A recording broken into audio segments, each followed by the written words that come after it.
Hey everybody, it's Justin here, and I just got done watching the roast of James Franco on Comedy Central.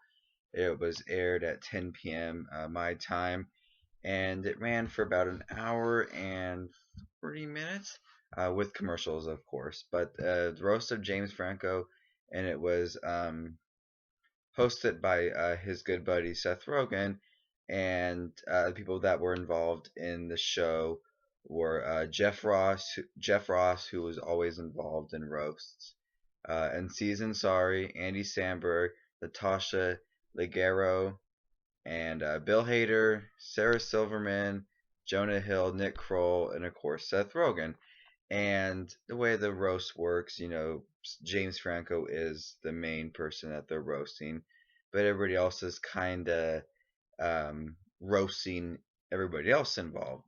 And so let's talk about each person that did the roasting. Starting off with Seth Rogen. I really do like Seth Rogen. He did kind of get annoying with his laugh.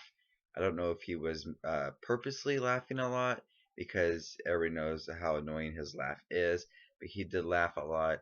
Um, I think he knows James Franco the best, so he was the good pick to be the host of this roast. And he did a good job at uh, roasting everybody, but he um, he was in the beginning and he introduced all the new people that would be roasting him, James Franco. So Seth Rogen, typical Seth Rogen jokes and stuff about James Franco. Um, what I liked about the roast for everybody is the all the stuff they could pick about James Franco with him.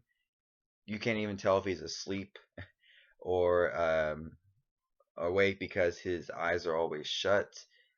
He always has to be doing something. He's like a scholar, director, producer, writer, book writer. So he's doing a lot of things. They did lots about that. Him being gay, um, the Oscars. So there was a lot of stuff that they could roast James Franco about, and a lot of stuff was hilarious. Nick Kroll, I haven't seen anything from Nick Kroll, so he was pretty funny, not the best out of all of them. Jonah Hill, he seemed like he was just there. Um, him and James Franco were pretty good friends, but he wasn't that funny. Uh, he seemed a bit awkward at moments, actually. Sarah Silverman, hers was really funny. Her and Natasha. Natasha's was the funniest out of all of them.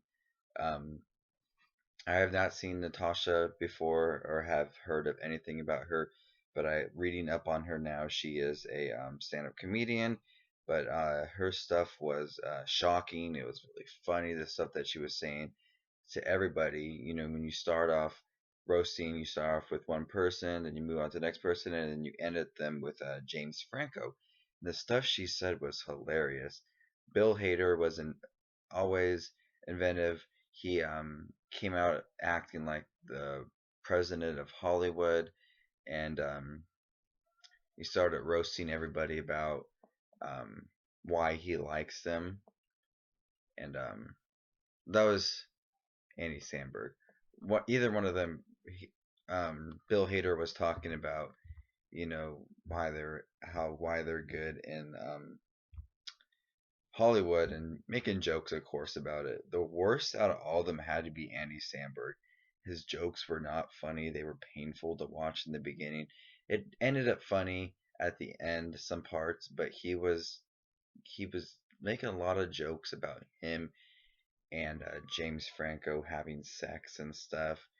It was painful to watch as Andy Samberg is pretty funny at times. They did make a lot of jokes about Andy Samberg's new show, Brooklyn Nine-Nine, how it will be only on for a few episodes. Made a lot of jokes about Bill Hader, that he quit SNL and joined the fourth biggest cell phone company, T-Mobile, with his T-Mobile commercials.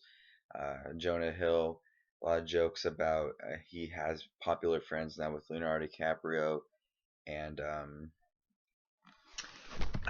Sorry.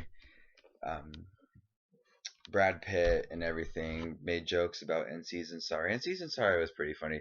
They made a lot of jokes about N Season Sorry that I laughed. Um, Sarah Silverman or Natasha had said something that was really funny. They said after the show, NCs will have to go back into the cupboard. You know, the Indian in the cupboard. Um, something with I didn't realize something there's in season Sorry and Kanye West. Um, something what happened between them two, but not Sarah Silverman said, "Oh, I couldn't tell if that was in season Sorry or Kim Kardashian because both of them are on Kanye's dick." So a lot of the stuff was funny. Jonah Hill, Nick Ross also not Nick Ross. Is that his name? Jeff Ross. Sorry, I haven't seen him in anything else. This is actually my first roast I've ever seen. But Jeff Ross was hilarious. He said one joke about Jonah Hill that I was dying. He said, "Oh, when Quentin Tarantino contacted Jonah Hill about a spaghetti western, Jonah said, 'You had me at spaghetti,' and I was just, it was so funny." But I was glad to see a roast of James Franco. As he's one of my favorite actors. He's come a long way. He does a lot of the stuff about him that they did talk about was a lot of stuff was true, and I did look at him a lot, and his eyes are like this, and he's just laughing. So the best person in this show was Natasha Leggero, followed by Jeff Ross. The worst had to be Andy Samberg. He just felt so awkward, um, and his jokes were just painful to watch. Um, I wouldn't want to watch it again, and he didn't. I felt like he didn't give a lot of commitment to it. So the roast of James Franco, I looked on Comedy Central's homepage and their full schedule. They'll be playing it a lot throughout the week. Saturday and Sunday night they'll be playing it. They had an encore right after it was playing. But comment down below and tell me what you thought. Did you guys watch the roast of James Franco on Comedy Central? This was my first roast I've ever seen, and it was hilarious. I'm glad I watched it and stayed up and watched it. Um, What's your favorite roast? Do you guys like to watch the roasts every year? I know they had a roast of Charlie Sheen. I think it was last year. That would have been a good one to watch. That would probably have been hilarious. But the roast of James Franco. Glad I watched it. Seth Rogen's really hilarious. Jonah Hill. Everybody, they're all great friends. They did talk a lot about This Is the End. Yeah, most recently because it came out in theaters and 127 hours. Jeff Ross said they showed James Franco's grandma in the stands, and he said James Franco's grandma only has 127 hours left to live, and a lot of the jokes were hilarious and very creative, inventive, a lot of stuff, and everybody was just having so much fun with it. Bill Hader had so much fun; he was just dying the whole time. In season sorry, he kind of got annoying because he just kept on going like this. Um, so everybody looks like they just had a really good time, and I'm really happy that that's what it was. And the roast of James Franco. So comment down below just watch the movies. Please rate, subscribe, comment, and I will see you all later. Bye.